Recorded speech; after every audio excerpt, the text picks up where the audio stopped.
Kami dari TPDI, Tim Pembela Demokrasi, terpanggil atas permasalahan Pileg dan Pilpres, khususnya Pilpres.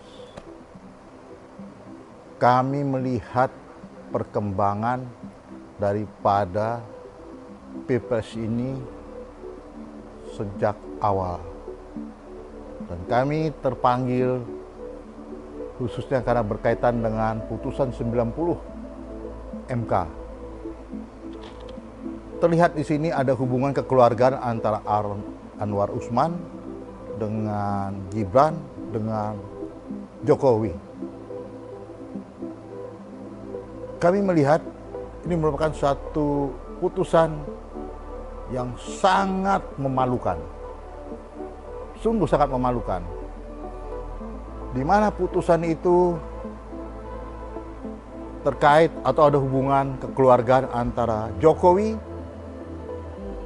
dengan Gibran dengan Anwar Usman, yaitu antara ipar, om ponakan, dan anak. Putusan itu sebetulnya tidak boleh dikabulkan, di mana yang mengajukan adalah tidak punya legal standing, di mana kalau punya hubungan kekeluargaan harus mengundurkan diri, itu tidak dilakukan. Sesuatu tindakan yang sangat tidak baik dan memberi contoh yang tidak patut pada rakyat. Nah, bermula dari itu kami terpanggil, kemudian kami mengajukan gugatan ke MK tentang perilaku atau dugaan pelanggaran etik yang dilakukan oleh Anwar Usman. Kami meminta supaya dia dipecat sebagai hakim Mahkamah Konstitusi. Tapi putusannya memecat, terjadi pelanggaran berat, tapi memecat sebagai ketua MK. Ini sangat bertentangan. Yang kami minta apa? Yang dikabulkan apa? Kalau saya bilang ini hanya putusan menyenangkan kami sebagai salah satu yang mengajukan tentang perilaku etik yang dilakukan oleh Anwar Usman. Dengan dipecatnya sebagai ketua MK, tentu dia masih sebagai hakim konstitusi. Walaupun dalam putusan itu dia tidak ikut serta di dalam perkara-perkara yang berkaitan dengan Pilpres, dengan Pileg. Tapi dia ada tetap di dalam. Dia bagian dari nepotisme. Nah, oleh karena itu kami mengambil langkah pada waktu itu juga kami melaporkan ke Komisi Pemberantasan Pemilu. Kami melaporkan tentang adanya dugaan nepotisme.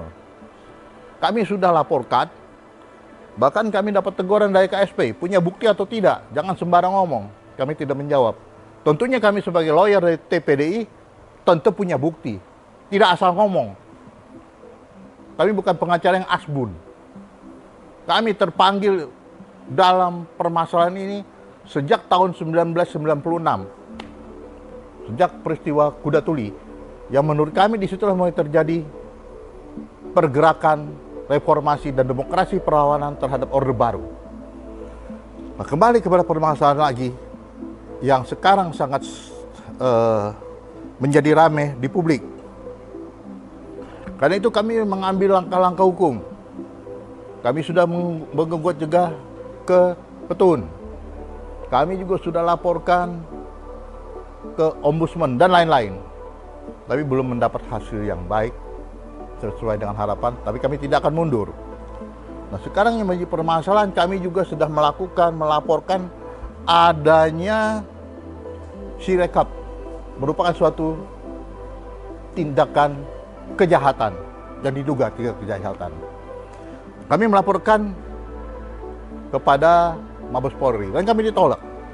Jadi timbul pertanyaan kami, siapakah yang berwenang menyidik kejahatan melalui kejahatan pemilu 2024 melalui Sirekap? Kami ditolak. Nah, menurut kami ada dugaan di sini, ya kan? Polri di bawah siapa? Di bawah Presiden. Ada dugaan juga, ini bicara dugaan ya, adanya intervensi atau ketakutan daripada penyidik di Bareskrim.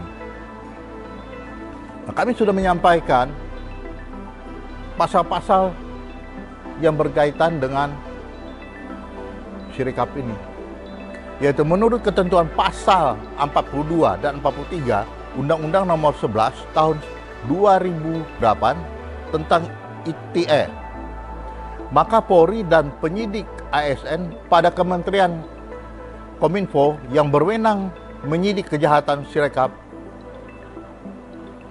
itu adalah polisi. Tetapi mereka tidak mau memeriksanya dengan alasan bahwa ini adalah wewenang dari Bawaslu atau Gakumdu dan hukum acaranya adalah KUHAP. Kami terjadi perdebatan di situ. Iya, ini bicara pelanggaran pidana. Mereka mengatakan apa yang kami laporkan ini berkaitan dengan tindak pidana sesuai dengan Undang-Undang Pemilu. Kami mengatakan tidak, itu terbebas sangat jauh sekali. Karena yang kami sampaikan adalah dugaan tindak pidana di mana Sirekap itu tidak benar. Jadi bukan perhitungan suara. Kalau perhitungan suara, ya tentu jelas kemana? Bawaslu dan Gakumdu. Terjadi perdebatan keras, akhirnya kami ditolak. Kami pulang. Nah, kami melihat kayak itu, demi keadilan dan demokrasi, kewenangan membuka kotak Pandora saksi bisu kejahatan Pilpres 2024 seharusnya menjadi kewenangan Bareskrim seperti kami sampaikan tadi. Dengan putusan nomor 90 tadi itu, itulah merupakan bukti kehancuran daripada reformasi dan demokrasi yang sudah puluhan tahun yang diperjuangkan dan sudah berhasil dan banyak menelan korban, ya, dari peristiwa Kuda Tuli sampai pergerakan mahasiswa dan para aktivis seluruh Indonesia. Putusan 90 ini merupakan pengkhianatan terhadap reformasi dan demokrasi. Dan kami sangat prihatin. Tadi kami sampaikan, karena itu kami mengambil langkah-langkah hukum yang melaporkan tadi dugaan nepotisme ke KPK. Selama proses pemilu 2024, kami melihat bahwa dalam hal ini kepolisian tidak tunduk kepada aturan yang seharusnya menjadi pegangan dan pedoman. Di sini terlihat lagi bahwa tanpa disadari sudah mematikan demokrasi lagi, sudah mematikan reformasi lagi. Karena itu kami terus berjuang tanpa tidak henti-henti sampai sekarang. Kami melihat apa yang terjadi karena Polri di bawah Presiden ada dugaan, tentu mereka takut.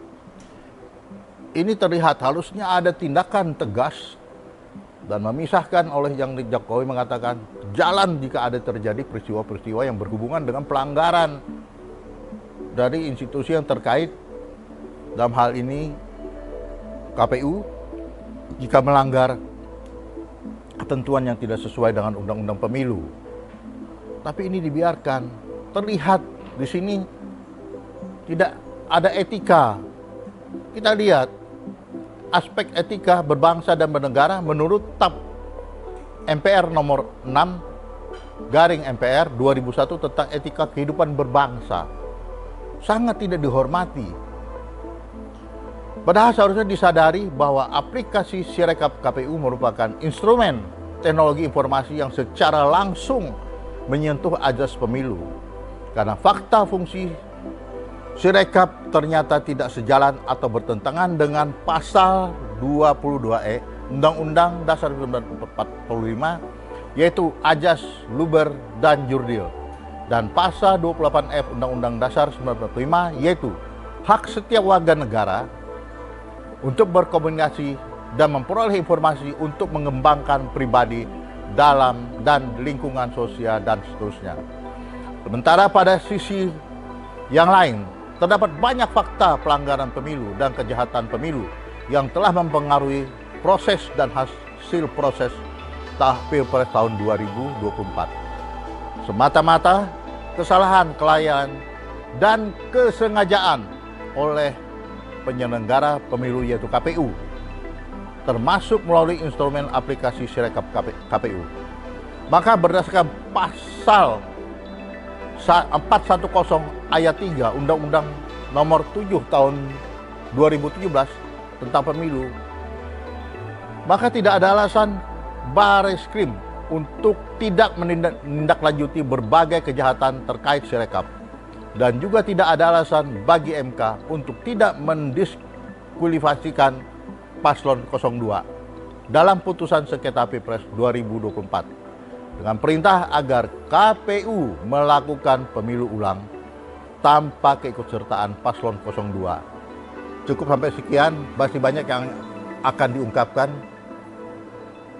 Tapi kembali mohon maaf, tidak mungkin kita bukakan dalam satu sesi yang pendek ini.